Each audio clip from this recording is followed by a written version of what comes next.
everyone! Welcome back, Matsuyorific here, and we are back to watch another Pokemon Sun and Moon trailer! Except that this one has me a little excited and a little bit worried.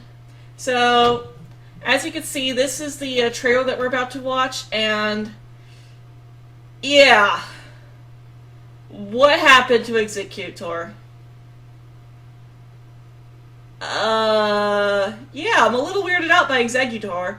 I'm assuming this is going to be like a Mega Evolution, but this says it's Alola forms and Z moves. So is this a new form for Exeggutor? And who's this guy? This guy better be a new Pokemon and not just some new form or Mega Evolution or something, because I can't really see any of our existing Pokemon turning into him. So let's stop looking at the thumbnail and actually watch the video, shall we? Certain Pokemon are thriving in Alola. Exeggutor. Alola 4. What? So this is just how it appears in Alola? Vulpix and Ninetales get new forms as well. It's so pretty! It's an ice form, what? It's so pretty though! Sandshrew and Sandslash are also ice types.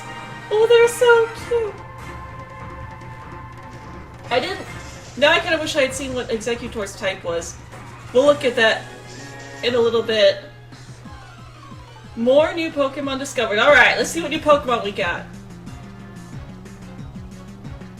Oricorio's unique styles. Oh, hello. A different style on each island. Okay, so it's kind of like a Furfrou or Sawsbuck. I like those different forms. Those are cool. Ability Dancer. Copy everyone's dance moves.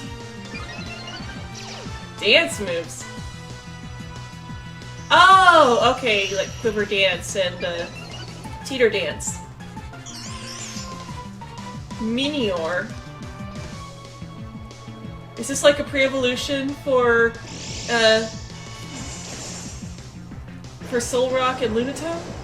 That'd be really cool. It's rock and flying. Oh my goodness. Minior's core. Okay. Oh! And we got Yungoos's evolution. Okay, so I think that's the Pokemon that we saw in the thumbnail, but let's keep watching. My camera's getting in the way. Ooh! It's pretty! Yay, grass types! I love grass types. So it's based off of Praying Mantis, okay. So why is it not a bug type then? It's based on a Praying Mantis, why isn't it a bug type? Ooh. Mudbray. Oh, we got a pre-evolution. Okay. That's kind of interesting that they show the second stage before the first stage. Ooh, call on the services of Ride Pokemon. So we get to ride on Pokemon again. Oh! Charizard! Charizard! The Island Challenge, your rite of passage. Okay. Meet the trial captains.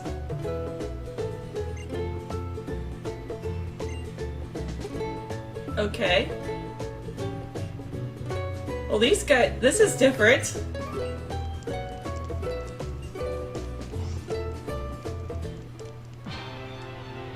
Powerful Totem Pokemon await at the end of each trial. Oh, wait. Totem Gumshoes. Wait, what? But he's not a legendary or mythical. Totem Pokemon can call for help. Clear each island's trials and battle the Kahunas. The Kahuna of Melemele Island is Hala. Well, we're gonna be going to the Sun and Moon website. A new way to attack. Here we go. We finally get the explanation of these bracelets. Z moves. Pikachu unleashes full force. Gigavolt Havoc. Unleash a Z move once per battle. Horsey and true. A Z move for every type. Okay, so I was thinking it was probably just for the, like the starter types and then electric for Pikachu. Oh. Ooh. Oh, baby! I'm loving the little hula dances that they do.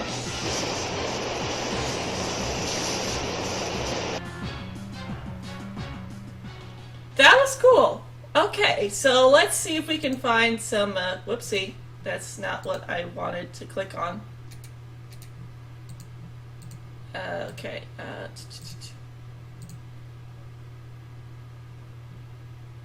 Sun and Moon.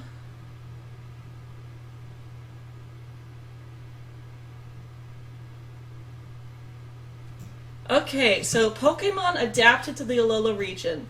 Some Pokemon have adapted to the distinctive microclimates of the Alola region, taking on different forms than they have in other regions. These Pokemon are called regional variants.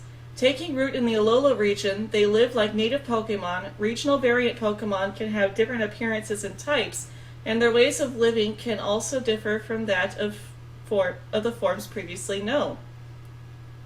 Hello, Darwinism! So these aren't mega evolutions or anything, they're just new forms with typings. I wonder what happens if you pull them in from previous games, though. Do they change their types, or do they have the same types as before, and maybe use, like, Alolan Ninetales along with the Fire-type Ninetales? So, let's go through these one by one. Alolan Exeggutor is Grass and Dragon. I still don't like the way it looks. His neck gets longer and he gets a tail. That's it. I mean, I guess they're going with the whole pine tree thing? Or not pine tree. They're going with the whole coconut tree thing, because Exeggutor is based off of a coconut tree. But... I don't know about that. I mean, are they trying to bring Exeggutor back because they know it's, like, a fan least favorite? This isn't going to help Exeggutor at all. How does this... I don't like this. And I doubt anyone else is going to like this either. Why? The environment of the Alola region, where strong sunlight pours down all year round, brought about this change in Exeggutor's form. The people of Alola boast that the Alolan Exeggutor is the true form of Exeggutor. Unlike other Exeggutor, the Alolan Exeggutor has a fourth head on its tail. So I guess there's a face on this? Okay. This fourth head controls the tail independently and can take on opponents to the rear that can't be reached by the main head's attacks. This Pokemon excels in whipping its long neck like a lash to attack with its hard heads, but that neck can sometimes become a weakness. Well, yeah. I do not like this. Exeggutor's old form looked way better. Yeah, I like old Exeggutor better. Wait, Sandlet? Why are we back to Sandlet? Vulpix. And I am excited for Alolan Vulpix, though.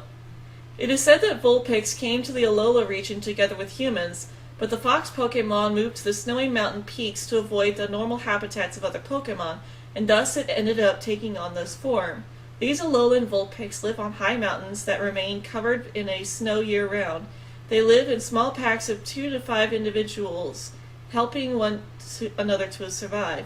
Alolan Vulpix can freeze anything solid by expelling breath of temperature at a temperature of negative 58 degrees Fahrenheit, negative 50 degrees Celsius, from its mouth. It doesn't fare well in the heat, but when the temperature gets too high, it produces ice from its tail to lower the surrounding temperatures. It has the ability to snow cloak. It's cute, but I have to wonder what happens if you bring a Vulpix from a previous gen game into Alola. And then we got Ninetales. And I guess they're all pretty much the same. Wait, what? Am I supposed to go back? Alolan Sandslash, Ice and Steel. Okay, so here we've got Oricorio, Sensu style, the ghost and flying type. Ooh, we've never had a ghost flying type Pokemon before. Changes its form by snipping the nectar of certain flowers.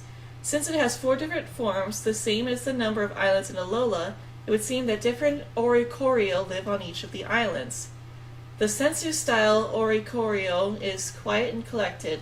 By means of its dance, it gathers the spirits drifting about in an area and borrows their power to fight. People who migrated from Kanto feel a great liking for this Pokemon because its dance reminds them of their homeland. Callbacks to Kanto. Let's see here. Where was I? Oh yeah. Oricorio has the new Dancer ability. Pokemon in the field uses a dancing move, then it will be able to da-da-da. Revelation Dance is a move that only Oricorio can learn, and its type changes based on Oricorio's current style. Then got POW style. The POW style Oricorio acts at its own pace, which sometimes makes it difficult to deal with. It sharpens its spirited moves through dance, which increases its psychic power. It's said that its dance expresses its gratitude to the guardian deity Pokemon. Oh yeah, psychic flying. And everything else seems to be the same, so we just gotta read this paragraph then. Pom-Pom style. Electric and flying. The Pom-Pom style Oricorio is friendly toward people, and it uses dancing to encourage trainers who are feeling glum. When it dances, its feathers are charged with static electricity. It can attack with these charged feathers, and sometimes it unleashes a powerful electric shock. Bale style. Fire and flying. Bale style Oricorio is very passionate, and power fills its body when it dances. It sends downy fluff flying during its intense dances. By igniting this fluff, it can unleash a fiery dance attack. I don't think many people are going to be using this guy, just because we've already got so many fire flying types. In fact, I think the ghost flying is probably going to be the most popular. Mudbray, the donkey Pokemon. Okay, so we go from a donkey to a Clydesdale horse. Okay. Mudbray could once be found all over the world, but it was overhunted and ended up on the verge of extinction. It is said that the Alola region is the only place in the world where Mudbray can still be found in the wild. Aww. Poor little guy. Mudbray boasts superhuman strength, a surprise considering its small body. Mudbray can carry loads up to 50 times its own weight on its back or dragging behind it. Mudbray loves playing in the mud. It's easy to live in harmony with its Pokemon, as long as you provide an environment where it can play in the mud. If it can't frolic in the mire, however, Mudbray will become stressed and may stop listening to orders. The Meteor, the Meteor Pokemon. Does it say anything about, I so want this thing to evolve into Solrock and Lunatone. I so want this to be a Bright Revolution for those guys. It's rock and flying. The rock type matches with those two. And then, but except that they're rock and psychic, but I can still see this guy being a psychic type. Minior are formed in the stratosphere and live by absorbing the detritus around them. When they consume a large quantity of particles, their bodies become heavy and they fall toward the planet's surface. Minior has a hard and heavy outer shell with a core inside it. The Meteor Pokemon seems to be made in such a way that if its shell breaks, it becomes lighter and can deal out quick attacks. When its shell breaks, the core in its center is revealed. You won't know what color will appear until this happens. Minior has the new Shields Down ability. With the Shields Down ability, it will have excellent defense capabilities as long as its shell is intact. It will also be protected from status conditions. When its HP drops below half, its shell will break and it will change form better suited to attacking. Okay. Wonder if this thing knows Shell Smash. I wonder if you can use these QR codes in Sun and Moon. Hopefully. Let's see here. Next, Gumshoos. The Stakeout Pokemon. Don't we already have a Stakeout Pokemon? It's got Stakeout and Strongjaw. Gumshoos' method of targeting prey is the exact opposite of Yungoos' strategy. While Yungoos prowls around, Gumshoos takes out its prey's usual routes, stakes out its prey's usual routes and waits patiently for it to come by. Gumshoos has a tenacious personality, which is why it targets one prey for so long without wavering. But when the sun goes down, it runs low on stamina, falling asleep right on the spot. Gumshoos can withstand a great deal of hunger. It's able to stay perfectly still while waiting for its prey, keeping watch without eating a thing. Lurantis. I'm waiting. I'm so excited for these guys. I want to see its pre-evolution first. Fomantis. Okay. The Sickle Grass Pokemon. This thing's obviously a mantis. A praying mantis. Or just mantis. Fomantis is nocturnal and it performs photosynthesis while it sleeps during the day by spreading out its leaves in all directions. Because of the danger of staying in the same location 2 days in a row, Fomantis begins its search for the next day's spot as soon as the sun sets. So wait, is it going to be a Pokemon that you can only find at night? So we haven't seen that in forever. For Fomantis, photosynthesis is not just a source of energy. It is a necessity to achieve the strength and brilliant coloration of its evolved form. Photosynthesis is precious to Fomantis, and it will fiercely attack those who get in the way of that. Process. I can read and talk. Fomantis excels at long-range attacks like Razor Leaf and Solar Beam, so it's gotta have. I'm sure it's got high special attack. Solar Beam is indeed a powerful move, but since it uses up the energy that the Pokemon has stored through photosynthesis, Fomantis rarely uses it. So it better be able to learn Razor Leaf and Solar Beam. It better be able to learn those attacks, or else this is going to be totally useless info. Let's see here. Lurantis draws opponents near to itself with its flower-like appearance and aroma, and then it takes them down. It is said to be the most gorgeous of all grass-type Pokemon due to its brilliant coloration and elegant moves. Lurantis' appearance is maintained through detailed grooming. It will trust a trainer who does a good job of caring for it, but it will apparently have a difficult time growing closer to a lazy trainer. Lurantis can learn Solar Blade, a move that releases a blade-shaped beam to mince up its foes. The blade is so sharp, it is said it can slice a rock in half. Solar Blade is a move that no other Pokemon has been able to learn before. With Solar Blade, Lurantis absorbs energy from the sun on the first move, and then unleashes a powerful attack on the second turn. Isn't that just Solar Beam? It better be a physical attack then, because otherwise Solar Beam is...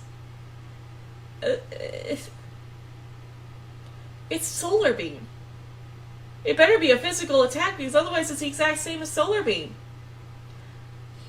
Lurantis is the totem Pokemon of the lush jungle. the site of an Akala Island trial. Akala Island. So we now have a name of one of the other islands. Cool. It will overwhelm trial goers with the powerful combos it unleashes with the Pokemon allies it calls. Huh, so it's one of the... Okay. Wait a minute. These totem Pokemon... Does... I'm gonna come back to that thought. Actually, no, I guess they're done with that. Let me find him in here. Where are you? There you are. This guy right here, Tapu Koko.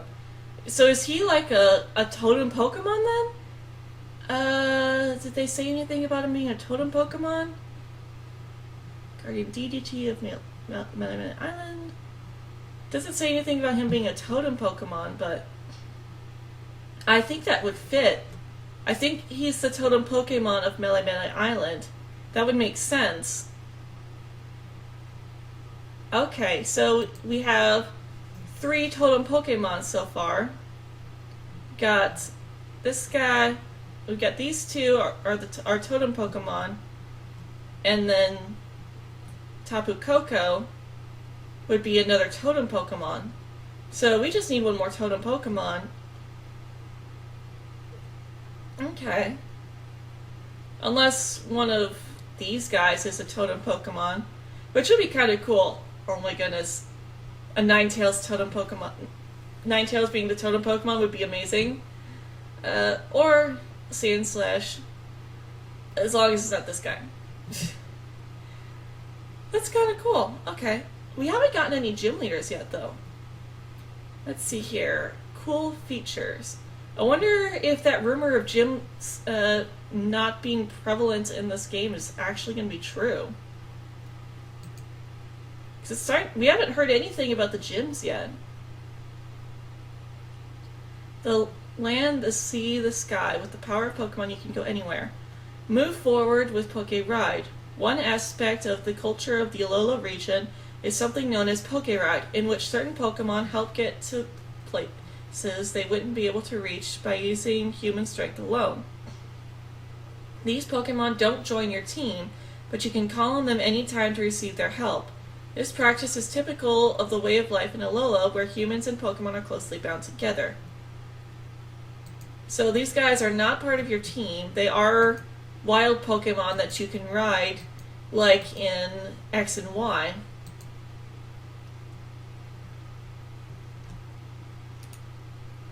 So that's new. I guess that's the only new feature. Oh, right, Z moves. We need to look at the Z moves. Ooh, Pikachu. Let's see here. Introducing Z moves, a new element that has been introduced to the Pokemon battles in Pokemon Sun and Pokemon Moon. Z moves. Z moves are moves are moves of great power that can only be used once per battle. When the trainer in Pokemon wishes. Sorry, my roommate used a lot of aftershave this morning and kind of choking on it. When the trainer and Pokemon's wishes resonate with each other and both realize their full power together, the result is the explosive force of a Z move. All Pokemon can use Z moves to perform mightily in battle. Key items for Z moves. Okay, so we finally get to learn about these crystals, and finally we can put an end to this Synchro Evolution stuff. The Z ring fits on the trainer's arm, and the Z crystals are sent into it. If a Pokemon holds the same variety of Z crystal... Wait, the Pokemon has to hold it? The two will be able to resonate with one another. Crystals are correspondent to each Pokemon type have been found in the Alola region. So you have to find the crystals and give them to your Pokemon. It's basically a watered-down version of Mega Evolution. Again, you've got to give the item to your Pokemon. That sucks. There are 2 conditions for performing Z moves. A Pokemon must learn a move of the same type as a Z crystal, and it must be holding the corresponding Z crystal. Okay, so I guess the Pokemon doesn't have to be the same type. It just has to know the move. When you see these moves in action in the game, each overwhelmingly powerful move will be on full display, filling the entire screen. Experience the Z-Ring for real on your own arm. Tommy International will be releasing a Z-Ring item for sale, timed to match up with the launch of Pokemon Sun and Moon. Oh, okay, it's like a toy version. When a player uses a Z move in Pokemon Sun and Moon, his or her real-life Z-Ring will light up, vibrate, and play sounds to go along with the video and sounds in the game. It's an interactive toy! That's a first. With this new experience, players will feel the force of these overwhelming Z moves, with even more realism. Please look forward to more details about the Z-Ring to come from Tommy International. Okay. Well, that'll be interesting. A special pose allows you to resonate with your Pokemon. So we've got a bunch of different poses. So that pose is for electric. Oh, let's look at these attacks too. Gigavolt Havoc. And we've actually seen this in a previous trailer. Bloom Doom. Grass type move. So do they have to actually have these moves then? Or is it a move that's of the same type? Inferno Override. Hydro Vortex. Ooh. So that's the only pose that they show.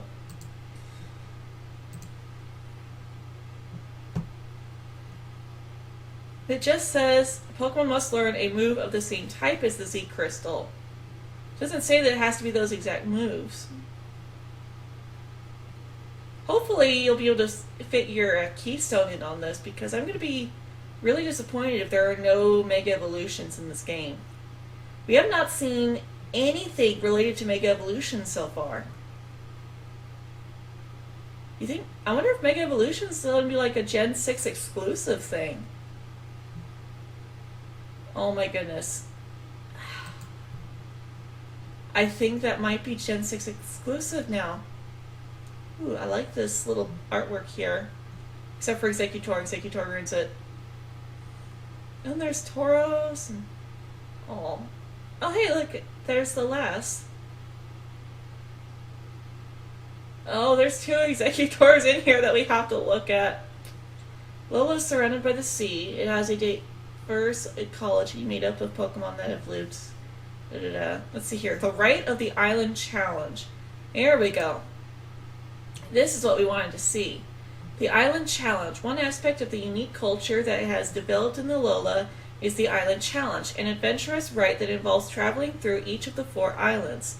This event helps young people grow into fine Pokemon trainers. As the main character of Pokemon Sun and Moon, you yourself are destined to attempt this Island Challenge. Island Challenge trials. To complete the Island Challenge, young trial goers must overcome the trials in store on each of the 4 islands. These trials are not limited to battling with other Pokemon. They take a variety of forms, such as finding items or completing tests of knowledge. You will not be able to accomplish them with ordinary methods. Totem Pokemon. At the end of each trial, a mighty Pokemon known as a Totem Pokemon will be waiting. A Totem Pokemon is much larger than others of its species, and its body is enveloped in a special aura. Okay, so let's take a look at this gallery here. Can we, see this, get a large close-up of this image? Nope. So, its power is more overwhelming than that of standard Gumshoos, and it's surrounded by an aura. So there's Gumshoos. That's the only one it's showing us? Ah! Sophisticated combos in SOS battles. When Totem Pokemon battle, they summon ally Pokemon to join them. We already knew that. Grand Trials. The final trial on each island is called the Grand Trial. It is a Pokemon battle against the Kahuna who leads that island. If a trial goer succeeds in clearing this Grand Trial, he or she will be publicly recognized as having cleared all of the island's trials and can move on to the next island. You are challenged by Island Kahuna Hala. So, that's it then. But what about Tapu Koko? Yeah, they don't show any of the other totem Pokemon aside from Gumshoes. Not a fan of that name, by the way. Gumshoes. It sounds like he's got gum in his shoes. Let's see here. So we got some images from the trials, and that's about it. Can we see the new characters? Trial captains. Here we go. Lana is a captain who is an expert with water-type Pokemon. She is dedicated to her family and is a reliable older sister who watches over her younger sisters. Captain Malo is an expert with grass-type Pokemon. She loves cooking, but it seems that sometimes her taste is a bit particular. Specializing in electric-type Pokemon, Captain Sophocles, I probably just butchered that name, is good with mechanics and has invented various machines. Kai Wei is a captain whose expertise is in fire-type Pokemon, together with his Marowak. Marowak! He studies the traditional dances that have been passed down in the Alola region. So does that mean that we're going to get an Alola Marowak who's a fire-type? So that's what it sounds like. This guy specializes in fire-type Pokemon, but he's got a Marowak. So I guess Marowak is adapted to the Alola region as well, and is now fire-type. Wonder what that looks like. That's really cool. We've just discovered something cool. Let's see here. Let's go back. Kahunas lead each island. Details. Each of Alola's 4 islands has a leader called the Island Kahuna who governs the island. That's kind of basic if you know anything about Hawaii. Mala is the Kahuna of Melemele Island, where you have just moved to, and is also your rival Hao's grandfather. Okay, so he is Hao's grandfather. Okay, so we finally got a character whose grandfather is in the game. That hasn't happened since Gary and Professor Oak. Okay. Except that Hao seems to be a little like the exact opposite of Blue. And then the people of Alola, which should be the same with Hope. It doesn't even have the additions of those other characters. You'd think that these guys would also be under the people of Alola, but whatever. So, I guess that's it. We can go back and rewatch that. I don't think there's anything else in that video that we'd really be able to pick up on, because there wasn't really much gameplay, just some battles. So, I guess that'll be it for today's video. If you liked this video, be sure to leave a comment down below, like, and subscribe if you haven't, and I will see you guys in the next one.